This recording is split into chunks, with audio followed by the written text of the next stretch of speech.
الحمد لله نحمده ونستعينه ونستغفره ونعوذ بالله من شرور أنفسنا ومن سيئات أعمالنا من يهده الله فلا مضل له ومن يضلله فلا هادي له وأشهد أن لا إله إلا الله وحده لا شريك له وأشهد أن محمدًا عبد الله ورسوله الذي يرسله بالحق بشيرا ونذيرا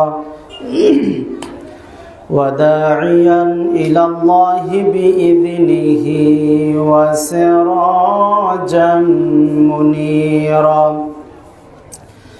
أما بعد فإن خير الحديث كتاب الله وخير الهدي هدي محمد صلى الله عليه وسلم وشر الأمور محدثاتها وكل محدثة بدعة وكل بدعة ضلالة وكل ضلالة في النار فقد قال الله تبارك وتعالى في كلامه المجيد وفرقانه الحميد أعوذ بالله من الشيطان الرجيم وإذا بشر أحدهم بالأنثى ظل وجهه مسودا وهو كظيم يتوارى من القوم من سوء ما بشر به أيمسكه على هون أم يدسه في التراب ألا ساء ما يحكمون. عن أنس بن مالك رضي الله تعالى عنه قال قال رسول الله صلى الله عليه وسلم من على جاريتين حتى تبلغ جاء يوم القيامة أنا وهو وضم أصابعه رواه مسلم.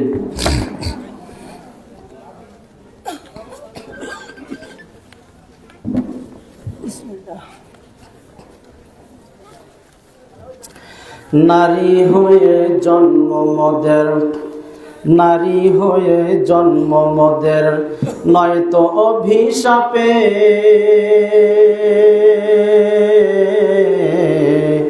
কেন তবে কষ্ট দেব শ্রদ্ধেয় বাপ মাকে।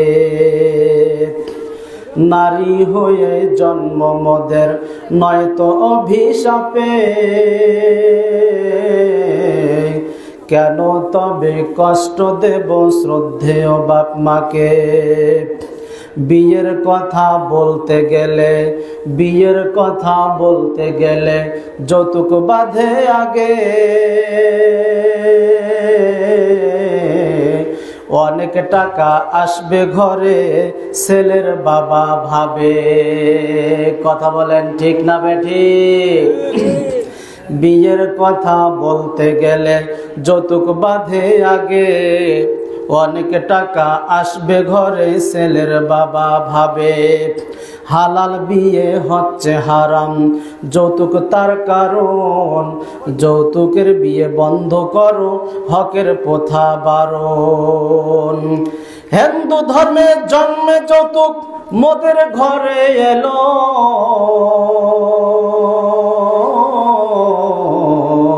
কথা বলেন ঠিক না বেঠিক? এই যৌতুক প্রথা কি আমাদের মধ্যে ছিল? হিন্দু ধর্ম থেকে আসছে। হিন্দু ধর্মে জন্মে যৌতুক মোদের ঘরে এলো, ওই প্রথা মানতে গিয়ে ইসলাম বিদায় নিল। নারী হয়ে জন্ম মোদের নয়তো অভিশাপে, কেন তবে কষ্ট দেব শ্রদ্ধেয় বাপ মাকে। যৌতুক দিয়ে হয় না শান্তি, যৌতুক দিয়ে হয় না শান্তি, হয় না সুখের ঘর।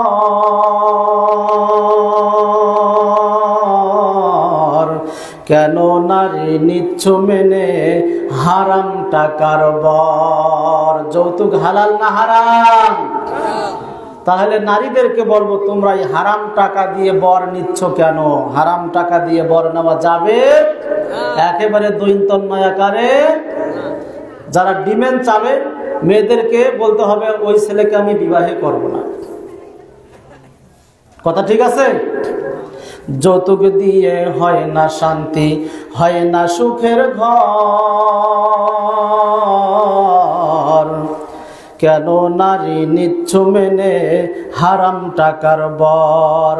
অন্যায় ছেড়ে ধরো নারী, অন্যায় ছেড়ে ধরো নারী, সত্য ন্যায়ের পথ।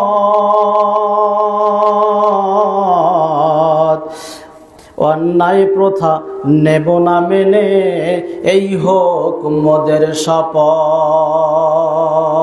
লিল্লাহে তাকবীর, আলহামদুলিল্লাহ। দক্ষিণ সুখদেবপুর দক্ষিণ পাড়া পুরাতন জামে মসজিদের উন্নতি কল্পে আজকের এই তাফসিরুল কোরআন মাহফিলের সম্মানিত সুযোগ্য সভাপতি আমার শ্রদ্ধেয় বাবা হযরত মাওলানা মোহাম্মদ তৈয়বুর রহমান আনসারী, আল্লাহ পাক ওনাকে হায়াতে তাইয়্যিবা সিহাতে কুল্লিয়া দান করুন, বলি আমিন। দূর দূরান্ত থেকে ওলামায়ে একরাম, আমার সামনে বসা মুসলমান ভাইয়েরা, পর্দার অন্তরাল থেকে শুনছেন আবেদা সালেহা আমার মা ও ভগ্নীগণ, আমরা সর্বপ্রথম সে আল্লাহ সুবহানাহু ওয়া তাআলার দরবারে লাখ কোটি শুকরিয়া আদায় করি যে আল্লাহ সুবহানাহু ওয়া তাআলা আমাদেরকে এই কনকনে শীতের রাত্রিতে আরামের ঘুমকে উপেক্ষা করে এরকম একটি তাফসিরুল কোরআন মাহফিলে এসে শামিয়ানার নিচে বসে কোরআন ও হাদিস থেকে আমাদের আলোচনা করার এবং আপনাদের আলোচনা শোনার যিনি ব্যবস্থা করে দিলেন, আমরা সেই মহান মুনিবের দরবারে অন্তরের অন্তঃস্থল থেকে সবটুকুন আবেগ উজাড় করে দিয়ে শুকরিয়া আদায় করে বলি আলহামদুলিল্লাহ। প্রশংসা করতে হবে কার? আল্লাহ যদি এই তৌফিক না দিত আমরা আসতে পারতাম? এই ব্যবস্থা যদি আল্লাহ করে না দিত হয়তো মানুষের পক্ষে সম্ভব? লাখো কোটি দরুদ ও সালাম বর্ষিত হোক আমাদের নবী, প্রিয় নবী জনাবে মুহাম্মদুর রাসূলুল্লাহ সাল্লাল্লাহু আলাইহি ওয়াসাল্লামের প্রতি অগণিত দরুদ ও সালাম বর্ষিত হোক। আল্লাহুম্মা সাল্লি আলাইক, আল্লাহুম্মা বারিক আলাইক। সম্মানিত উপস্থিতি, ভূমিকায় বেশি কথা বলার সময় নেই, যেহেতু সময় কম। সংক্ষিপ্ত সময়ে আজকের আলোচনার বিষয় নারীর মর্যাদা। কি বললাম? নারীদের মর্যাদা, নারীদের অধিকার। অনেকে বলে নারীদেরকে সম্মান দেওয়া হয় নাই, অনেকে বলে নারীদেরকে মর্যাদা দেওয়া হয় না। কিন্তু ইসলাম নারীদেরকে যে সম্মান, যে মর্যাদা দিয়েছে, পৃথিবীর ইতিহাসে এরকম কেউ দিতে পারে নাই, এখনো পারে না, ভবিষ্যতে কি পারার সম্ভাবনা আছে? আপনারা যদি জাহেলি যুগের ইতিহাস পড়েন, সেই সময় নারীদের যে অবস্থা ছিল, নারীরা এত নির্যাতিত, এত অবহেলিত, এত তারা নিগৃহ ছিল, তাদের কোনো অধিকার, তাদের কোনো মান মর্যাদা কিছুই ছিল না। এ সম্পর্কে সংক্ষিপ্ত আকারে আমি কিছু আপনাদের সামনে কথা বলার চেষ্টা করব ইনশাআল্লাহুল আজিজ। প্রথমে আমরা আসি এই নারী জাতি জাহিলি যুগে তাদের সম্মান কিরকম ছিল, তাদের মান মর্যাদা কিরকম ছিল। যদি আপনারা ইতিহাস পড়েন দেখবেন যে একেবারে জিরো ছিল, নারীদের কোনো মূল্যায়ন ছিল না। এমনকি নারীদেরকে তাদের পিতার সম্পত্তিতে কোনো ভাগ ছিল না, কোনো ভাগ ছিল না। এখন তো ভাগ দেওয়া হয় না, দুইজন ছেলে সমান, একজন মেয়ে সম্পত্তি পায় তার পিতার অংশে, সম্পত্তিতে পায় না। এখন এই সম্মান কে দিল? এই অধিকার কে দিল? কোন ধর্ম দিতে পেরেছে? আল্লাহ দিয়েছে এই সম্মান। অথচ এক সময় জাহেলি যুগে নারীদের এই অধিকার ছিল না, পিতার সম্পত্তিতে এই অধিকার ছিল না। শুধু কি তাই, সেই সময় কেউ যদি নারী হয়ে, কন্যা হয়ে ওই সময় কেউ জন্মগ্রহণ করত, তাহলে ওই কন্যার পিতা সমাজে আর মুখ দেখাতে পারত না। নাউযুবিল্লাহি মিন যালিক। কেন বলবেন? কেন? কন্যা হয়েছে তার এই কারণে, মেয়ে সন্তান হয়েছে এই কারণে সে সমাজে, ওই তার পিতা সমাজে আর মুখ দেখাতে পারত না। যেদিন শুনছে তার ঘরে কন্যা সন্তান এসেছে, সেদিন থেকে সে কোথাও গেলে, হাটে বাজারে গেলে মুখে কাপড় বেঁধে, যাতে তাকে কেউ চিনতে না পারে, এরকম ভাবে বেড়াতো। এক পর্যায়ে আপনার ওই পিতা অপমানিত, লাঞ্ছিত হওয়ার ভয়ে এক পর্যায়ে সেই কন্যা সন্তানকে জীবন্ত মাটিতে পুঁতে দেওয়ার ঘটনাও রয়েছে।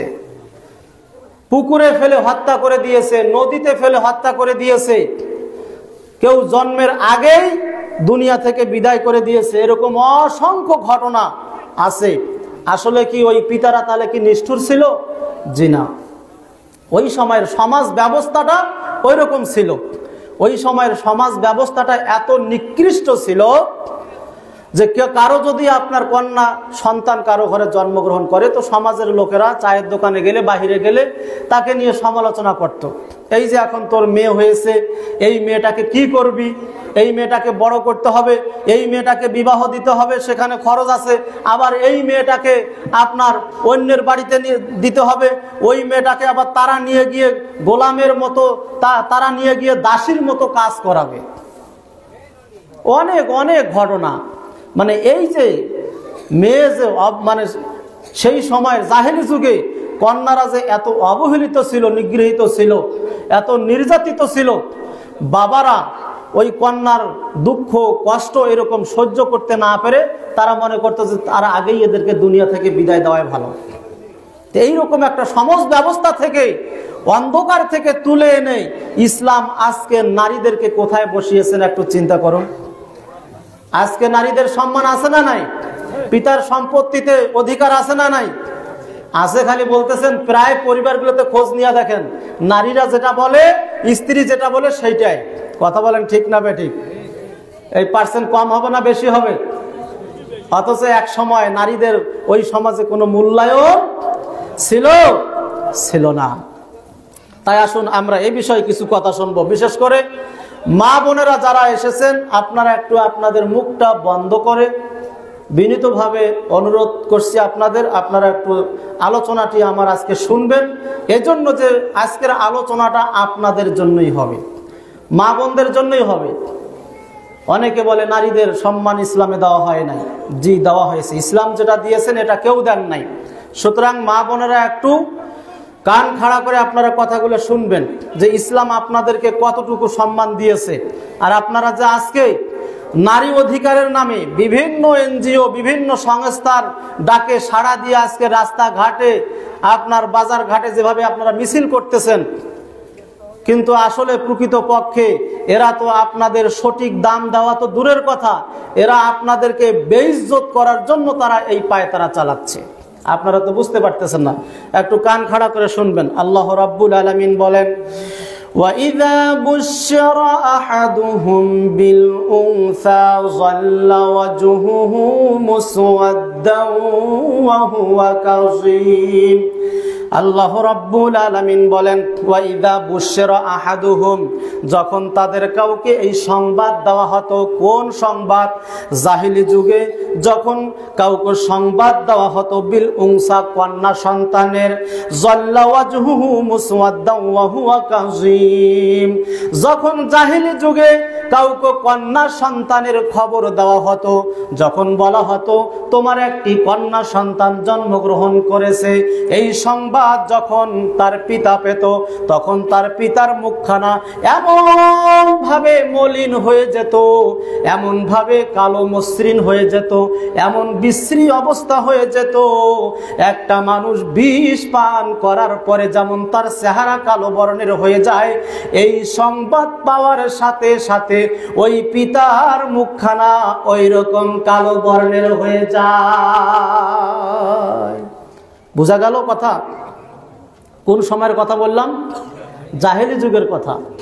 ওই সময় যদি কারো ঘরে কন্যা সন্তান হতো, তাহলে ওই কন্যা সন্তানের পিতা যখনই তার কানে এই সংবাদ আসতো আমার ঘরে কন্যা সন্তান হয়েছে, তখনই তার মুখখানা কালো হয়ে যেত।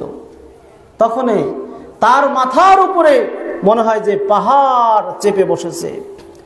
আল্লাহ বলেন, ইয়াতাওয়ারা মিনাল কওমি মিন সুই মা বুশশিরা বিহি আয়ুমসিকুহু আলা হুন আম ইয়াদুসসুহু ফিত তুরাব আলা সাআ মা ইয়াহকুমুন। আল্লাহ বলেন, তাকে যে সংবাদ দেওয়া হয় যে কন্যা সন্তানের, এই কন্যা সন্তানের সংবাদ সে শোনার পরে তার গ্লানি হেতু সে নিজ সম্প্রদায়, মানে তার নিজ সম্প্রদায়কে সে তার চেহারা কিভাবে দেখাবে, তার মুখখানা কিভাবে দেখাবে, লোকে কি বলবে, এই চিন্তা ফিকির করতে করতে আল্লাহ বলেন, আয়ুমসিকুহু আলা হুন আম ইয়াদুসসুহু ফিত তুরাব, তখন সে চিন্তিত হয়ে যেত এই কন্যা সন্তানকে নিয়ে। সে চিন্তা করত এই কন্যা সন্তানকে এখন সে কি করবে, একে কি জীবন্ত রেখে দিবে, না একে মেরে ফেলবে, না একে হত্যা করবে, কি করবে, এই চিন্তা ফিকিরে তার পিতা থাকতো। আল্লাহ বলেন, আলা সাআ মা ইয়াহকুমুন, আল্লাহ বলেন তাদের চিন্তা চেতনা কত নিকৃষ্ট ছিল যে তাদের ঘরে কন্যা সন্তানের জন্ম হয়েছে, এই জন্য তার পিতা এখন দুশ্চিন্তায় এই কন্যা সন্তানকে কি করবে, রেখে দিবে না মেরে ফেলবে। চিন্তা করছেন কি নিকৃষ্ট ধরনের চিন্তা চেতনা সেই সময় ছিল। ও মা বোনেরা, কান খাড়া করে শোনেন, আজকে যারা বলতেছেন যে আপনাদেরকে ইসলাম আপনার অধিকার দেয় নাই, সম অধিকারের নামে যারা আপনারা মিছিল করতেছে, শুনে রাখেন যে ইসলাম নারীদেরকে যে সম্মান দিল, এই সম্মান পৃথিবীর ইতিহাসে কেউ দেয় নাই। যাদের পিছনে আপনারা ছুটতে চাচ্ছেন তারা আবার পূর্বের ওই জাহেলি যুগের সেই সময় সেই সমাজ ব্যবস্থা তারা নিয়ে আসতে চাচ্ছে। আপনাদেরকে উলঙ্গ করে, আপনাদের মান ইজ্জত নষ্ট করে সে আগের ওই রকম পর্যায়ে কি আপনারা যেতে চাচ্ছেন? যদি যেতে না চান তাহলে ইসলামের ছায়াতলে আসুন। ইসলাম আপনাদেরকে যে মান মর্যাদা দিয়েছে পৃথিবীর ইতিহাসে আর কেউ দেয় নাই। হাদিসে এসেছে, কায়েস ইবনে আসিম রাদিয়াল্লাহু তাআলা আনহু বিশ্বনবী মুহাম্মদুর রাসূলুল্লাহ সাল্লাল্লাহু আলাইহি ওয়াসাল্লামের দরবারে আসলেন। এসে বললেন, দয়ার নবী, হে আল্লাহর নবী সাল্লাল্লাহু আলাইহি ওয়াসাল্লাম, আমার আটটি কন্যা সন্তান ছিল, একটি নয়, দুইটি নয়, তিনটি নয়, আটটি কন্যা সন্তান ছিল। হে আল্লাহর নবী সাল্লাল্লাহু আলাইহি ওয়াসাল্লাম, আমি আমার 8টা কন্যা সন্তানকে সবগুলিকে জীবন্ত হত্যা করে দিয়েছি। হে আল্লাহর নবী, আমি কাউকে পুকুরে ফেলে দিয়ে, কাউকে মাটিতে পুঁতে দিয়ে, কাউকে কুয়ায় ফেলে দিয়ে, কাউকে নদীতে ফেলে দিয়ে এভাবে আমি কাউকে হাত দিয়ে টুটি চিপে ধরে এইভাবে করে আমি এক এক করে 8টি সন্তান, আমি কন্যা সন্তান আমি নিজ হাত দিয়ে হত্যা করেছি। হে আল্লাহর নবী সাল্লাল্লাহু আলাইহি ওয়াসাল্লাম, তখন তো আমি ইসলাম ধর্ম গ্রহণ করি নাই, এখন আমি ইসলাম ধর্ম গ্রহণ করেছি। ইয়া রাসূলুল্লাহ, এখন আমার করণীয় কি, এখন আমার কি হবে? বিশ্বনবী মুহাম্মদুর রাসূলুল্লাহ সাল্লাল্লাহু আলাইহি ওয়াসাল্লাম কায়েস ইবনে আসিমকে বললেন, তুমি প্রত্যেকটির বিনিময়ে একটি একটি করে উট কুরবানি দিয়ে দাও। প্রত্যেকটির বিনিময়ে একটি করে গোলাম আজাদ করে দাও। বিশ্বনবী কায়েস ইবনে আসিম রাদিয়াল্লাহু তাআলা আনহু বললেন, হে আল্লাহর নবী সাল্লাল্লাহু আলাইহি ওয়াসাল্লাম, আমি তো উটের মালিক, আমি তো গোলামের মালিক নাই, গোলাম আজাদ করার আমার ক্ষমতা নেই। আল্লাহর নবী সাল্লাল্লাহু আলাইহি ওয়াসাল্লাম বললেন, কায়েস ইবনে আসিমকে বললেন, তাহলে প্রত্যেকটির বিনিময়ে একটি করে উট কুরবানি দিয়ে দাও। আর এক সাহাবীর ঘটনা শুনলে আপনারা আঁতকে উঠবেন। ওই সাহাবীও বলতেছে, আমার অনেকগুলি কন্যা সন্তানকে আমি নিজ হাতে হত্যা করেছি। কাউকে আমি কুয়ায় ফেলে হত্যা করেছি, কাউকে আমি সমুদ্রে ফেলে হত্যা করেছি, কাউকে আমি পুকুরে ফেলে হত্যা করেছি। ইয়া রাসূলুল্লাহ, তাতেও আমার মন ব্যথিত হয় না, কিন্তু একটি সন্তান ছিল, ওই সন্তানকে আমি এমন ভাবে হত্যা করেছি, ওই দৃশ্য দেখার পরে আমি শুধু সব সময় মন খারাপ করে বসে থাকি। আল্লাহর নবী সাল্লাল্লাহু আলাইহি ওয়াসাল্লাম ওই সাহাবীকে যখন দেখতেন তখন ওই সাহাবী শুধু মন খারাপ করে বসে থাকতো। আল্লাহর নবী সাল্লাল্লাহু আলাইহি ওয়াসাল্লাম ওই সাহাবীকে ডাক দিয়ে বললেন, কি ব্যাপার, তুমি ইসলাম গ্রহণ করার পরে শুধু মন খারাপ করে বসে থাকো, কারণটা কি? ওই সাহাবী তখন বললেন, আমার অনেকগুলা কন্যা সন্তান ছিল, সবগুলা কি আমি নিজ হাতে হত্যা করেছি, কিন্তু একটা কন্যা সন্তানকে আমি এমন ভাবে হত্যা করেছি, আর ওই কন্যা সন্তানের চিৎকার আজও আমার কানের মধ্যে ভাসলে আমার দিলটা ব্যথিত হয়ে আমি মন খারাপ করে বসে থাকি। বিশ্বনবী মুহাম্মদুর রাসূলুল্লাহ সাল্লাল্লাহু আলাইহি ওয়াসাল্লাম ওই সাহাবীকে বলেন, তাহলে বলো দেখি কি ঘটনা। ওই সাহাবী এবার বলতে লাগলেন, ওই সাহাবী বললেন, আমি ব্যবসার কাজে বাড়ি থেকে বাহিরে যাই, বাহিরে যাওয়ার কারণে আমার ঘরে একটা কন্যা সন্তান জন্মগ্রহণ করেছে। আমার স্ত্রী লুকিয়ে লুকিয়ে তাকে অনেক বড় করেছে, অনেক কথা আছে, এখানে আমি শর্টকাটে বলতেছি। এরপরে সেই মেয়েটাকে বড় করলো। হঠাৎ করে তার বাবা বাহির থেকে আসার পরে এভাবে চলাফেরা করতে করতে দেখতে পেল একটা ফুটফুটে সুন্দর চেহারার অধিকারী কন্যা নারী মেয়ে। এরপরে স্ত্রীকে জিজ্ঞেস করলো, স্ত্রী গো, এই কন্যা সন্তানটি কার? এত ফুটফুটে চেহারার অধিকারী সুন্দর মেয়েটি কার? এবার স্ত্রী মিথ্যা কথা না বলে এবার স্ত্রী বললেন, এই সন্তানটি আর কারো নয়, তুমি যখন বাহিরে গিয়েছিলে, তুমি যখন আসতে চলে যেতে, আমি তখন এই কন্যা সন্তানকে তোমার চোখের আড়ালে বড় করিয়েছি। স্বামী গো, এটা আর অন্য কারো সন্তান নয়, এটা তোমার আমার কন্যা সন্তান।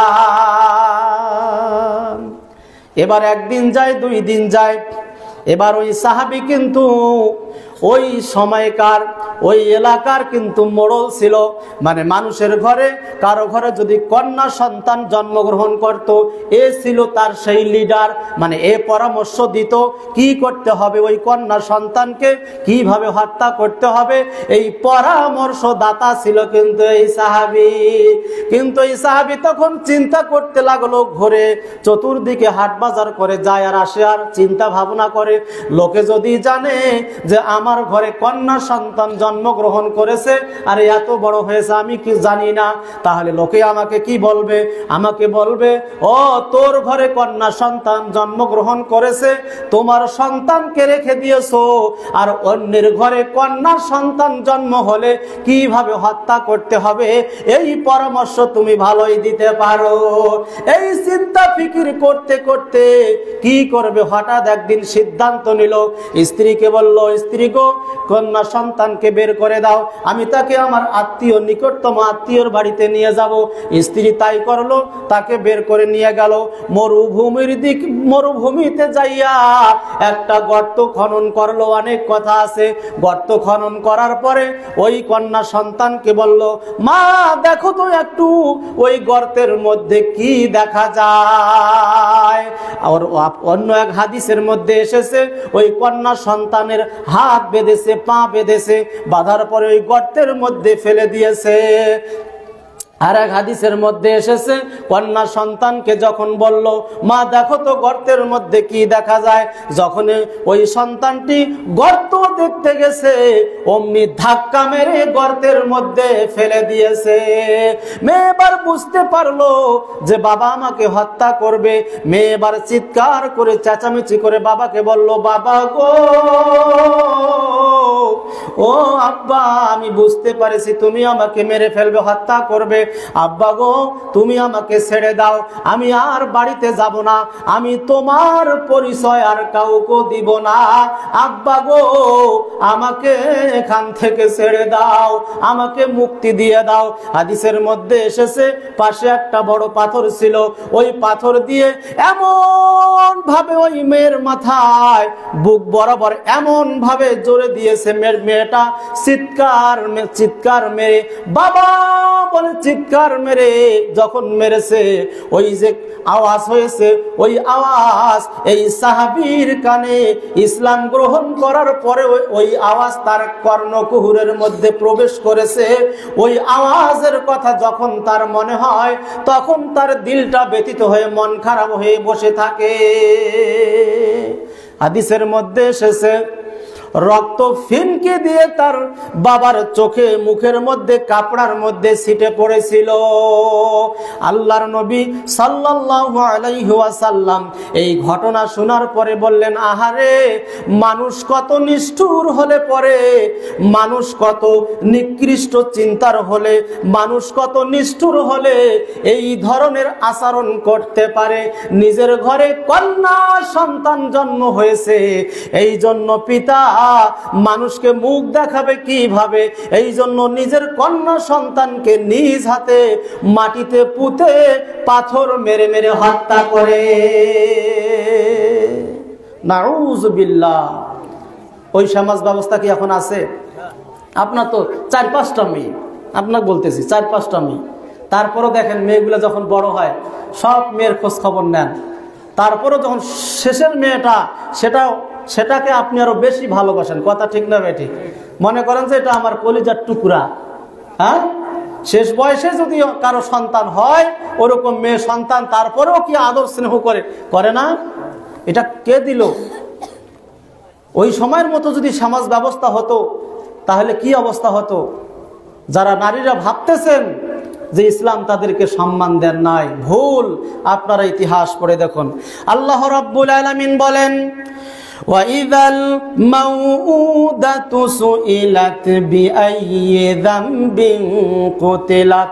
আল্লাহ বলেন, ওই সমস্ত জীবন্ত প্রথিত কন্যা সন্তানদেরকে আল্লাহ জিজ্ঞেস করবেন। আল্লাহ যেদিন জিজ্ঞেস করবেন কোন কারণে তোমাদেরকে হত্যা করা হয়েছে, কোন কারণে তোমাদেরকে হত্যা করা হয়েছে, ওই সব কন্যা সন্তানেরা হাসরের ময়দানে, কিয়ামতের ময়দানে, বিচারের কাঠগড়ায় আল্লাহকে বলবে, আল্লাহ, আমাদের সময়ের সমাজ ব্যবস্থা এত নিকৃষ্ট ছিল, আমাদের সমাজের লোকেরা এমন নিকৃষ্ট ছিল যে কন্যা সন্তান হলে, এই কন্যা সন্তান হলে তার পিতা মুখ দেখাবে কিভাবে, এই যন্ত্রণা, এই কষ্ট, এই অপমানিত, লাঞ্ছিত হওয়ার ভয়ে পিতারা কন্যা সন্তানকে হত্যা করে দিত। নাউযুবিল্লাহ। কি জবাব দিবে সেদিন বিচারের কাঠগড়ায়? ওই সব কন্যা সন্তানেরা বিচারের কাঠগড়ায় আল্লাহর কাছে নালিশ করবে, তাদেরকে জিজ্ঞেস করা হবে, তখন তারা উত্তরে এই কথাগুলি বলবে। কোনো জবাব আছে? কোনো জবাব দিতে পারবে? আজকে তো ওই নাই, কিন্তু ওইভাবে হচ্ছে না, কিন্তু আজকে তো অন্যভাবে সন্তানদেরকে হত্যা করা হচ্ছে। কথা বলেন ঠিক না বেটি? মায়ের পেটেই হত্যা করে দেওয়া হচ্ছে, ডাক্তারের কাছে নিয়ে গিয়ে অ্যাবর্শন করে আরো কত কিছু করে সন্তানকে হত্যা করা হচ্ছে। এই সন্তান কাল কিয়ামতের ময়দানে বিচারের কাঠগড়ায় পিতামাতার বিরুদ্ধে নালিশ জানাবে। সাবধান, সতর্ক থাকবেন। সম্মানিত উপস্থিতি, কন্যা হিসাবে ইসলাম নারীদেরকে যে সম্মান দিল তার স্বল্প কিছু বলি। মায়েশা সিদ্দিকা রাদিয়াল্লাহু তাআলা আনহা বলেন, একদা এক মহিলা, ভিক্ষুক মহিলা আমার দরবারে আসলেন, এসে আমার কাছে ভিক্ষা চাইলেন। ওই দিন আমার বাড়িতে কিছু ছিল না, শুধুমাত্র একটা খেজুর ছিল। মায়েশা সিদ্দিকা রাদিয়াল্লাহু তাআলা আনহা বলতেছেন, আমি ওই একটা খেজুর ওই মহিলাকে দিয়া দিলাম। ওই মহিলা তখন একটা খেজুর দুই ভাগ করে দুই সন্তানকে দিয়া দিল। ওই খেজুর থেকে মহিলা কিছু খেলেন না, মহিলা সন্তান নিয়ে চলে গেল। বিশ্বনবী মুহাম্মদুর রাসূলুল্লাহ সাল্লাল্লাহু আলাইহি ওয়াসাল্লাম বাড়িতে আসার পরে আয়েশা সিদ্দিকা রাদিয়াল্লাহু তাআলা আনহা বিশ্বনবীকে এই ঘটনা বললেন। ঘটনা শোনার পরে বিশ্বনবী মুহাম্মদুর রাসূলুল্লাহ সাল্লাল্লাহু আলাইহি ওয়াসাল্লাম আয়েশা সিদ্দিকা রাদিয়াল্লাহু তাআলা আনহাকে বললেন, যে ব্যক্তি কন্যা সন্তানের ব্যাপারে আপনার সংসারে অভাব অনটন হওয়ার পরেও ওই কন্যা সন্তানদেরকে কষ্ট করে লালন পালন করে বড় করে, আল্লাহর নবী বলেন এই কন্যা সন্তান তার জন্য জাহান্নামের অন্তরাল হয়ে যাবে। সুবহানাল্লাহ। কন্যা সন্তান লালন পালন করার অনেকগুলি ফজিলতের হাদিস আছে, দুই একটি হাদিস বলি। আনাস ইবনে মালিক রাদিয়াল্লাহু তাআলা আনহু قال, হযরত আনাস রাদিয়াল্লাহু তাআলা আনহু থেকে হাদিসটি বর্ণিত, তিনি বলেন আল্লাহর নবী সাল্লাল্লাহু আলাইহি ওয়াসাল্লাম বলেছেন, মান আলা জারিয়াতাইনি হাত্তা তাবলুগা জা ইয়াউমাল কিয়ামা আনা ওয়া হুয়া ওয়া দাম্মা আসাবিআ। আল্লাহর নবী বলেন, যার দুইটি কন্যা সন্তান হবে, কয়টি? যার দুইটি কন্যা সন্তান জন্মগ্রহণ করবে এবং সেই দুইটি কন্যা সন্তানকে লালন পালন করে সাবালক করে তুলবে, আল্লাহর নবী বলেন আনা ওয়া হুয়া ওয়া দাম্মা আসাবিআ, কিয়ামতের দিনে জান্নাতে ওই ব্যক্তি আর আমি এইভাবে থাকব। আল্লাহর নবী দুইটা আঙ্গুল এভাবে মিলিত করে দেখালেন যে ওই ব্যক্তি আর আমি এইভাবে থাকব। সুবহানাল্লাহ। এটি হচ্ছে যার দুইটি কন্যা সন্তান হবে, যার তিনটা চারটা পাঁচটা হবে তার শুধু কি তাই? যার যত বেশি কন্যা সন্তান হবে তার ফজিলত তত বেশি। আল্লাহর নবী সাল্লাল্লাহু আলাইহি সাল্লাম বলতেছেন, মান আলা সালাসা বানাতিন, যে ব্যক্তির তিনটা কন্যা সন্তান হবে, কয়টা? তিনটা কন্যা সন্তান হবে। আও মিসলাহুন্না মিনাল আখওয়াত, অথবা বাবা মারা গেছে কিন্তু ভাইয়ের উপরে দায়িত্ব পড়ে গেছে, এখন ওই ভাই যদি তিনটা বোনকে লালন পালন করে, ফাদ্দাবাহুন্না, তাকে শিষ্টাচার শিক্ষা দেয়, ওয়া রাহমাহুন্না, তাদেরকে দয়া দেখিয়ে, হাত্তা ইউগনিয়াহুন্নাল্লাহু, এইবার যদি ওই তিনটা বোনকে অথবা তিনটা মেয়েকে কষ্ট করে আপনার আদব শিষ্টাচার শিক্ষা দিয়ে দয়া মায়া তাদের প্রতি স্নেহ মায়া মমতা দেখে তাদেরকে যদি এবার স্বাবলম্বী করে তোলে, বড় করে তোলে, আল্লাহর নবী সাল্লাল্লাহু আলাইহি ওয়াসাল্লাম ওই পিতার জন্য যে সুসংবাদ দিলেন, ওই ভাইয়ের জন্য যে সুসংবাদ দিলেন, সেটি হচ্ছে আউজাবাল্লাহু লাহুল জান্নাহ, আল্লাহ তার জন্য, ওই পিতার জন্য, ওই ভাইয়ের জন্য জান্নাত ওয়াজিব করে দিয়েছেন। সুবহানাল্লাহ। ওই পিতা ওই ভাইয়ের জন্য জান্নাত ওয়াজিব করে দিলেন। সুবহানাল্লাহ। ফাকালা রাজুলুন ইয়া রাসূলুল্লাহ সাল্লাল্লাহু আলাইহি ওয়াসাল্লাম, পাশে বসা এক সাহাবী ছিল, পাশে বসা এক লোক ছিল, দাঁড়িয়ে বললেন, হে আল্লাহর নবী সাল্লাল্লাহু আলাইহি ওয়াসাল্লাম, ওয়া ইসনাতাইনে, যে ব্যক্তির দুইজন কন্যা সন্তান হবে তাকে যদি সে এইরকম ভাবে লালন পালন করে বড় করে, তার জন্য কি জান্নাত ওয়াজিব হবে না? আল্লাহর নবী সাল্লাল্লাহু আলাইহি ওয়াসাল্লাম তাকেও বললেন, যে ব্যক্তি দুইজন কন্যা সন্তান হওয়ার পরে ওই কন্যাদেরকে স্বাবলম্বী করে তুলবে, আদর স্নেহ মায়া মমতা ভালোবাসা দেখিয়ে, তার জন্য জান্নাত ওয়াজিব হয়ে যাবে। সুবহানাল্লাহ। চিন্তা করছেন? তাহলে কন্যা সন্তান লালন পালন করলে ফায়দা আছে না নাই? ছেলে সন্তানের ব্যাপারে কিন্তু এরকম নাই। এত সরাসরি জান্নাত ওয়াজিব হয়ে যাবে এরকম নাই। কিন্তু আজকে আমরা একটা সন্তান যদি হয়েছে তো ঠিক আছে, দুইটা যখন মেয়ে হয় তখন একটু মন খারাপ করে না? তিনটা যদি হয়ে যায় তা আরো মন খারাপ করে কি করে না? অথচ মেয়ে সন্তান আল্লাহর পক্ষ থেকে নিয়ামত। মেয়ে সন্তান কি? কন্যা সন্তান আল্লাহর পক্ষ থেকে নিয়ামত। এটা তো শুধু জান্নাতের, কিন্তু যে বাড়িতে কন্যা সন্তান জন্মগ্রহণ করে সেই বাড়িতে আল্লাহ বারাকা দিয়ে ভরপুর করে দেন। সুবহানাল্লাহ। এরকম অসংখ্য হাদিস আছে, কন্যা সন্তান আল্লাহর পক্ষ থেকে নিয়ামত। সুবহানাল্লাহ। অথচ কন্যা সন্তান হলে আমাদের সমাজের অনেক মানুষ আছে মন খারাপ করে, সবাই না, অনেক মানুষ আছে কন্যা সন্তান ভালোবাসে, কিন্তু অনেকেই মন খারাপ করে। কথা বলেন ঠিক না বেঠিক? এবার একটু আসি, নারী হিসাবে, স্ত্রী হিসাবে ইসলাম নারীদেরকে কি সম্মান দিল, মর্যাদা দিল। এদিকে তাকান, ওদিকে কিছু নাই, এদিকে তাকান, আমার দিকে তাকান। আলোচনা তো আমি করতেছি, মোটরসাইকেল আসতেছে, জনগণ আসতেছে সবার শোনার জন্য, এদিকে তাকান। স্ত্রী হিসাবে ইসলাম নারীকে কি সম্মান দিল একটু শুনুন। কেননা জাহিলি যুগে স্ত্রীদের স্বামী যদি মারা যেত তাহলে সবাই তাকে ভর্ৎসনা করত, অপয়া বলে গালি দিত, যে তোর মতো অপয়া এই ঘরে আসার কারণে তোর স্বামী মারা গেছে। নাউজুবিল্লাহ। এমনকি কারো স্বামী যদি অল্প বয়সেও মারা যায় বিবাহের কিছুদিন পরে, তাহলে ওই নারীকে আর কেউ বিবাহ দিত, ওই মেয়েকে আর কেউ বিবাহ দিত, তখন তাকে দাসীর মতো কাজ করাতো, দাসীর মতো ব্যবহার করত, বিয়ে ছাড়াই তার সাথে সহবাস করত। নাউজুবিল্লাহি মিন যালিক। এইরকম সমাজ ব্যবস্থা তখন ছিল। আর এখন যদি দেখা যায় যে 1-2 বছরের মাথায় যদি কারো জামাই মারা যায় তাহলে মেয়েকে নিয়ে এসে বিবাহ দেয়। কথা বলেন ঠিক না বেঠিক? আছে না? এই সম্মান কে দিল? ওই জাহেলি যুগের ওই সময়ের সমাজ ব্যবস্থার দিকে যে আপনারা ফিরে যেতে চাচ্ছেন, ওই সমাজ ব্যবস্থা যদি আজকে চালু হয়, আজকে এইরকম আবার ওই রকম শুরু হয়ে যাবে। আপনারা কি এটা চান? ও মা বোনেরা, আপনারা কি এটা চান? যদি না চান তাহলে কান খাড়া করে শুনুন।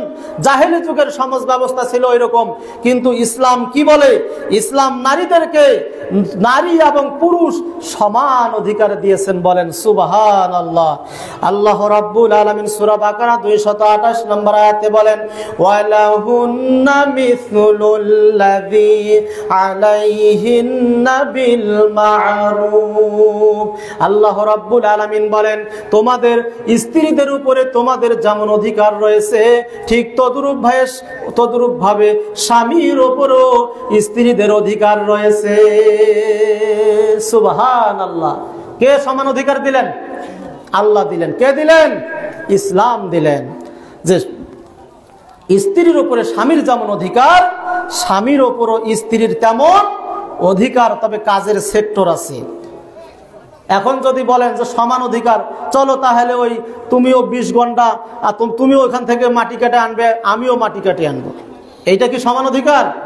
হ্যাঁ, তুমিও 2 বস্তা ধান আনবে, আমিও 2 বস্তা ধান নিয়ে আসবো, তুমিও আজকে কোদাল পাড়তে যাবে, আমিও কোদাল পাড়তে যাব, এর নাম কি সমান অধিকার? না। আপনারা বুঝে নেবেন, আপনারা ভালোই বোঝেন, আমি সেদিকে যাচ্ছি না। বিদায় হজ্জের ভাষণে 1.25 লক্ষ সাহাবীর সামনে বিশ্বনবী মুহাম্মদুর রাসূলুল্লাহ সাল্লাল্লাহু আলাইহি সাল্লাম অনেক নসিহত করেছিলেন। তার মধ্যে একটা নসিহত ছিল, ফাত্তাকুল্লাহা ফিন নিসাই ফাইন্নাকুম আখাযতুমুহুন্না বিআমানিল্লাহ। আল্লাহর নবী সাল্লাল্লাহু আলাইহি ওয়াসাল্লাম 1.25 লক্ষ সাহাবীকে লক্ষ্য করে বলতেছেন, তোমরা তোমাদের স্ত্রীদের ব্যাপারে আল্লাহকে ভয় করো। কাকে ভয় করো? কেননা তোমাদের স্ত্রীরা আল্লাহর পক্ষ থেকে তোমাদের কাছে নিয়ামত। বলেন সুবহানাল্লাহ। ওয়াস্তাহলালতুম ফুরুজাহুন্না বিকালিমাতিল্লাহ। কেননা তোমরা স্ত্রীদের লজ্জাস্থানকে হালাল করে নিয়েছো আল্লাহর কালাম পড়ে নেওয়ার মাধ্যমে। কথা বলেন ঠিক না বেঠিক? হ্যাঁ, তাহলে আজকে কত সুন্দর এই যে বিবাহের ব্যবস্থা, এটা কে দিয়েছে? ইসলাম দিয়েছে। যদি জাহেলি যুগের দিকে আপনারা ফিরে যান তাহলে দেখবেন বিয়ে ছাড়াই তাদের সাথে মিলামেশা করা হতো, তাদেরকে কোনো অধিকার দেওয়া হতো না, শুধু দাসীর মতো তাদেরকে ব্যবহার করা হতো। আপনারা কি সেই সময়ের সমাজ ব্যবস্থার দিকে ফিরে যেতে চান? তাহলে ইসলামের ছায়াতলে আসতে হবে।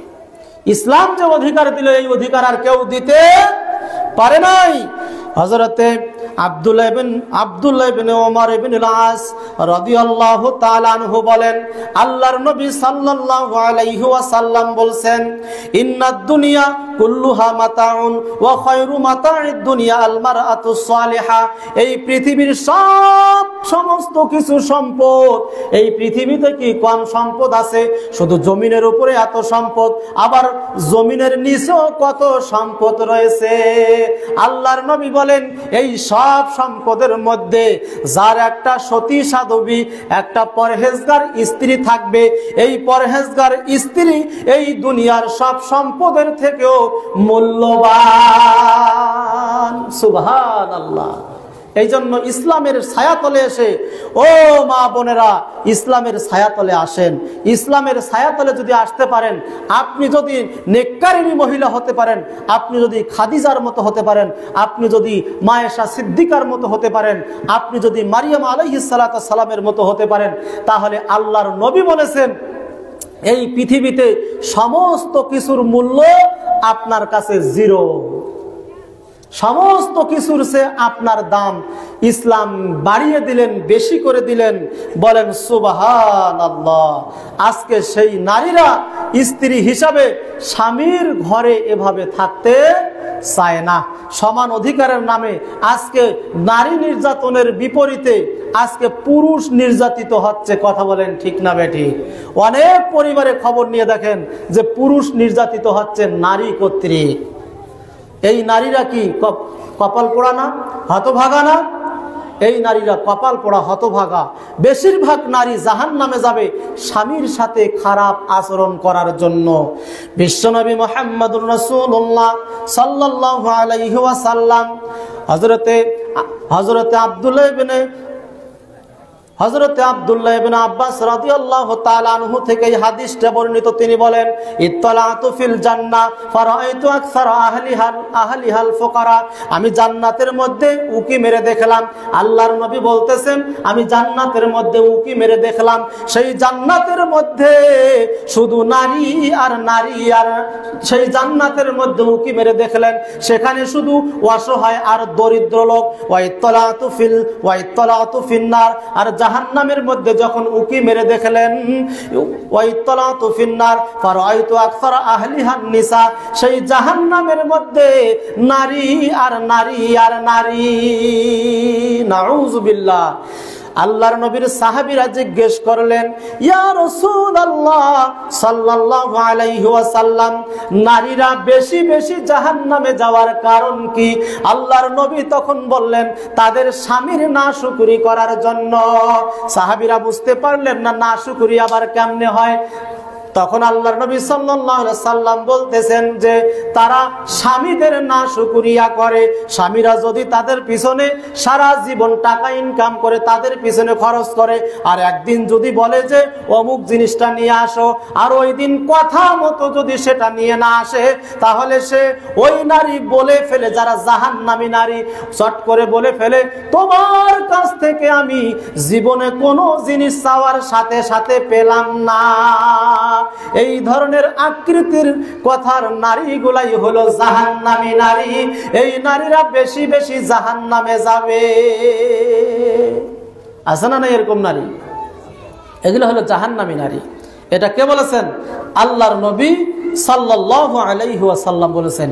তাহলে কন্যা হিসাবে ইসলাম নারীদেরকে সম্মান দিল, স্ত্রী হিসাবে সম্মান দিল। এবার মা হিসাবে যখন একটা নারী বিবাহ হয়, বিবাহ হওয়ার পরে ছেলে মেয়ে জন্ম দেয়, এরপরে ছেলে মেয়ে যখন জন্ম দেওয়ার পরে ছেলে মেয়েদেরও বিবাহ হয়, এরপরে ওই ছেলে মেয়েদের যখন মা হয়, মানে মা হিসাবে আপনার ইসলাম কতটুকু সম্মান দিল একটু সামান্য শুনি। কেননা জাহেলি যুগে কোনো পিতার স্ত্রী যদি মারা যেত, তাহলে সন্তান তার সৎ মাকে বিবাহ করত। নাউজুবিল্লাহ। অনেক সন্তান বিবাহ ছাড়াই তার সাথে মেলামেশা করত। এইরকমও ঘটনা জাহেলি যুগে ঘটত। আরো কত নোংরা নোংরা ঘটনা ঘটতো সেই জাহেলি যুগে। ইসলাম আসার পরে মায়েদের যে সম্মান আল্লাহ বাড়িয়ে দিলেন, এটা পৃথিবীর ইতিহাসে আর কেউ দিতে পারে নাই। আল্লাহ রাব্বুল আলামিন বলেন ওয়ালা তানকিহু মা নাকাহা আবাউকুম। ও দুনিয়ার মানুষ শোনো, ও দুনিয়ার যুবক ছেলেরা শোনো, তোমাদের যাদের পিতা মারা যায়, তোমাদের যাদের পিতা মারা যায়, তোমরা ওই পিতার স্ত্রীদেরকে বিবাহ কখনোই কোনোদিন করবে না, করবে না, করবে না। এটা আল্লাহ পাক নিষেধ করে দিলেন।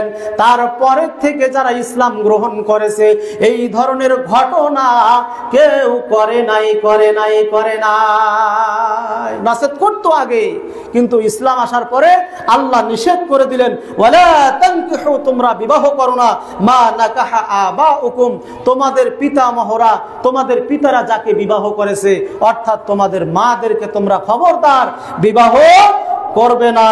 আল্লাহ রাব্বুল আলামিন পিতা মাতার খেদমতে, পিতা মাতার সেবায় যতগুলি আয়াত নাজিল করেছেন, বলছেন পিতা মাতার সাথে ভালো ব্যবহার করবে।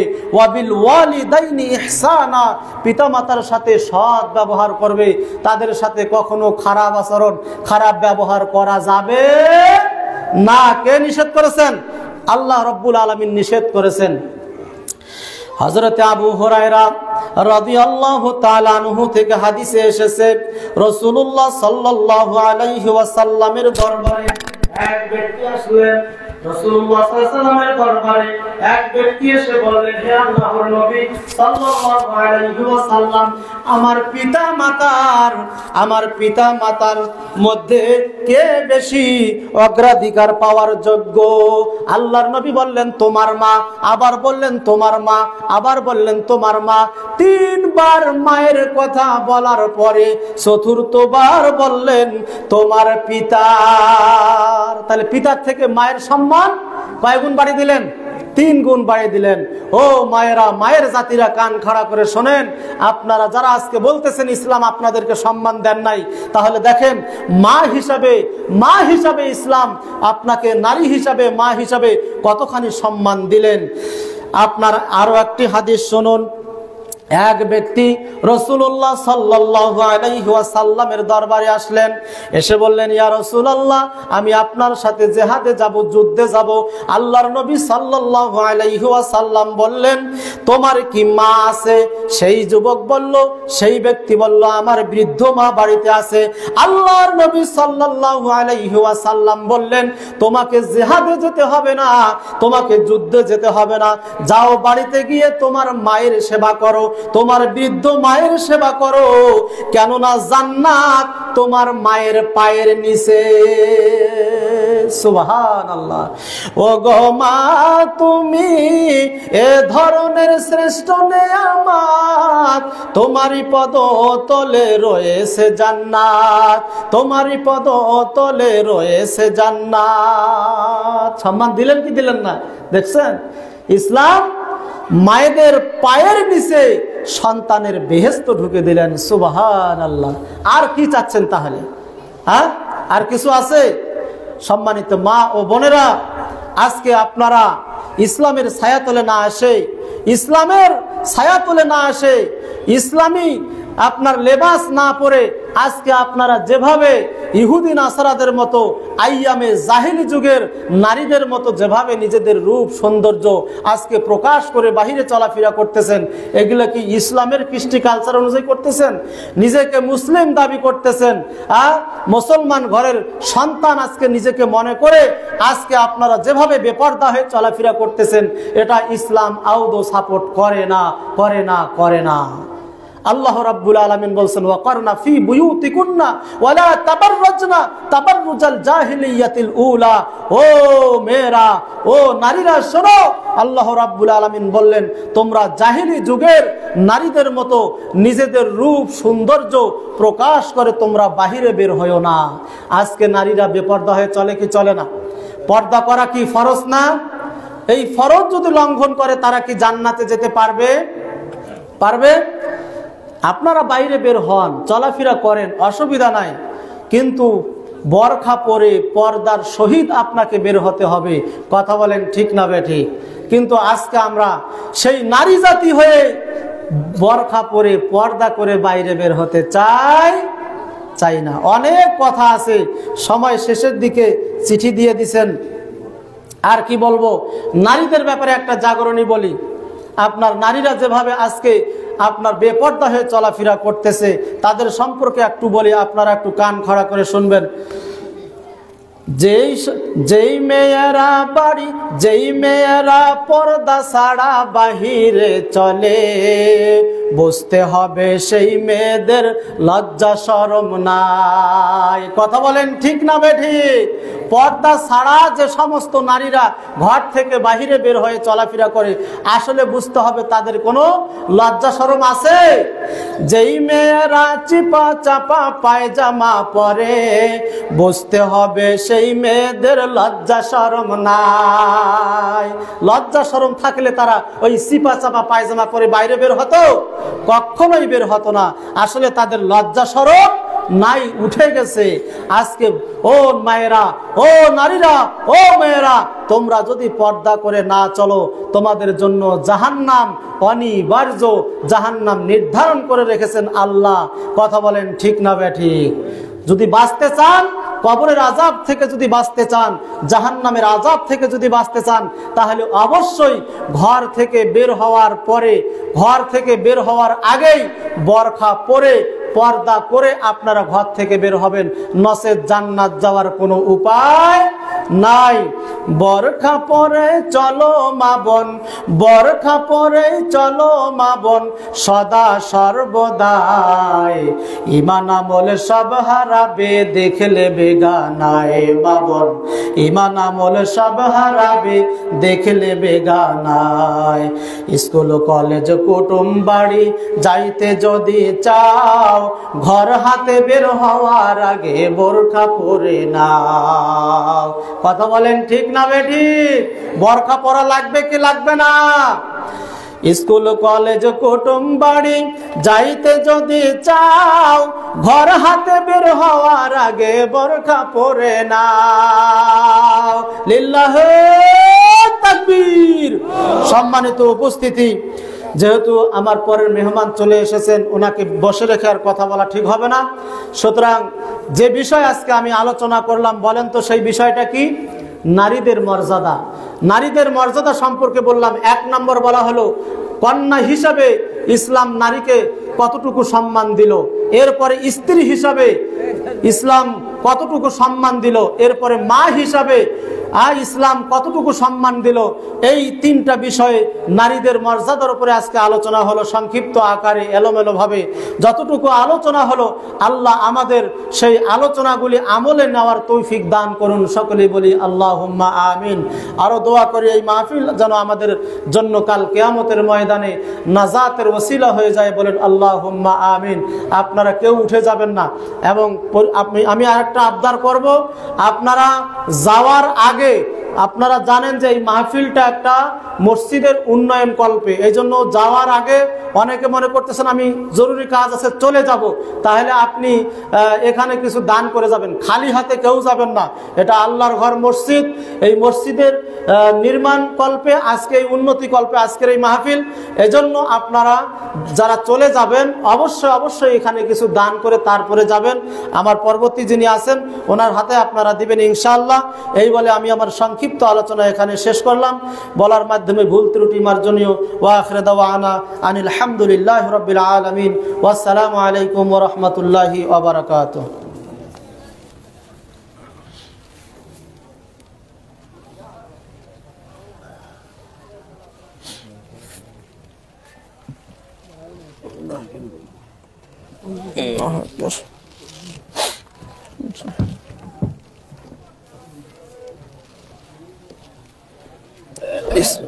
সালাম, ভালো আছেন? আলহামদুলিল্লাহ, ভালো আছেন না?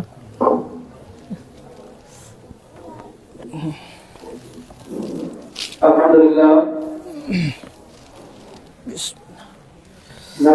নারীদেরকে নিয়ে অনেক গুরুত্বপূর্ণ আলোচনা করলেন।